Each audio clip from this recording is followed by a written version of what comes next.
আসসালামু আলাইকুম। ওয়ালাইকুম আসসালাম। ভালো আছো? হ্যাঁ, ভালো আছি। তুমি কেমন আছো? আমি ভালো আছি। হ্যাঁ, ভালো আছো না? আচ্ছা, তুমি কার সঙ্গে আছো? আমি নুরা পেছির শুনি। ওই মাদার চোরের সঙ্গে? ওই মাদার চোর তো এতই হারামজাদা। ওই শুয়োরের বাচ্চা, ওদের লটির বাচ্চা, ওই সাহসীদের বেটা মাইগিল লিখা, এতই মাইগিল লিখা। ওই হারামজাদের আমি সামনে পাইলে একটা এমন একটা চটকানি মারবো, শালা মাদার চোর। ও তোমার কথা শুনতেছে। শুনো, তাতে কি আছে? ওই মাদার চোর ওই জায়গায় আছে নাকি? ও হ্যাঁ। আমার কথা সব শুনতেছে। ওই সাহসীদের বেটাকে শুনে শুনে আমি বেশি বলবো। শুয়োরের বাচ্চা, শুয়োরের বাচ্চাকে আমি একটা এমন একটা চটকানি মারবো, শালা শুয়োরের বাচ্চা, লটির বাচ্চা। ওকে তো মারবো কিন্তু। ও মারতে চাই তোমাকে কিন্তু। তাই নাকি?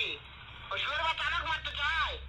শুয়োরের বাচ্চাকে আমি দেখা সাক্ষাৎ হলে পারে, শুয়োরের বাচ্চাকে আমি এমন চটকানি মারবো, মা উঠ শালা, উঠ শালা, উঠ শালা।